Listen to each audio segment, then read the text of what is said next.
Good morning, everybody. This is Daniel. This is Morning Tea. How's everybody doing? Cheers. Mm. It is. I hope you can hear me okay. It is um, Tuesday, April 10. I almost lost track. It is April 10th, 2012. What the heck? Don't ask. I don't know. I woke up late today, so I'm everybody doing fine. It seems like once a week now. I miss you guys. I miss being in front of the camera and talking to you guys. Uh, but I hope you enjoy the once a week, at least for now. I hope you're enjoying the podcast. I hope you get a chance to go and listen to me on abnormalentertainment.com for my show. Put it together. Go check it out. There's a lot of information. There's a lot of great guests. This week I've got my friend Vanessa who's coming in and talking about her story of recovery and relationships and how all that works. So pay attention to that. As you know, what I'm doing, especially for right now, is because I'm going to group therapy on Mondays. On Tuesdays, I'm coming on to Morning Tea and talking about how my therapy is going. And for some of you who have never been to therapy, I highly recommend it. I really do recommend that at some point you seek out some. I'm sorry, I'm moving my phone, it's vibrating. Um, Yesterday we talked about family and how we disconnect sometimes from family. And for those of you that have been following Morning Tea, you know that my mom is older and she has dementia, and they're out in Texas, so it's kind of hard to connect with them. It's hard to have a conversation. It's hard to really, now that my life is going in such a great direction, it's hard for me sometimes because I can't tell her or explain to her or let her know what's going on. And yes, I've heard and I've talked about this too. Uh, oh, she knows, and well, yeah, okay, but I want to tell her. It doesn't matter to me whether she knows in her heart or she gets the message from God, or I want to be able to tell her, and I want to be able to hear her responses. I want to hear her give me that motherly advice or that motherly encouragement, and to be there for me. And I've said before, I do feel like out of all the things in my life, this is the one that I got cheated out of. And I'll admit that my addiction played a big part in it, and I purposely pulled myself out of the family for many, many, many years. And I missed out on a lot of that. And we talked about, I talked about how now as an adult,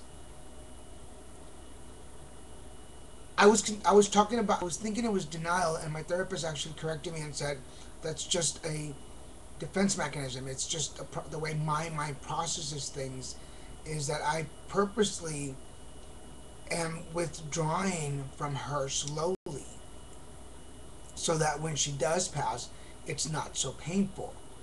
And it took a minute for that to sink in my head. And I think I've done that with other people. Like when you're breaking up with somebody and you know the breakup is coming, or you slowly start detaching so that the final blow isn't so hard. Um, People that I know that were sick and were probably not going to make it, um, I slowly started detaching and just counting them out so that it didn't hurt so bad at the end.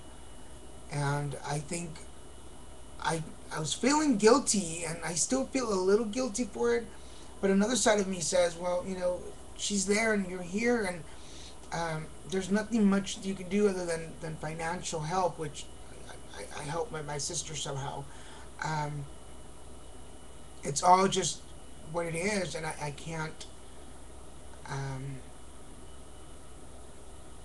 I can't change it, and I can't change who I am too much.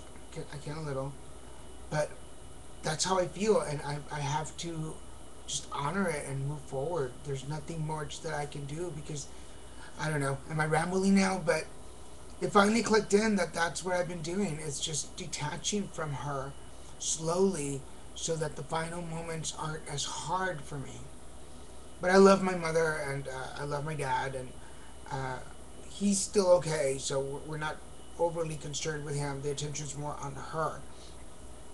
But uh, hopefully, um, in time, I don't know. I don't know what will happen in time. But so far, this is where I am right now, just trying to make peace with the fact that I'm. Sometimes I feel like I'm not a great son and I'm a horrible kid. And anyway, that said,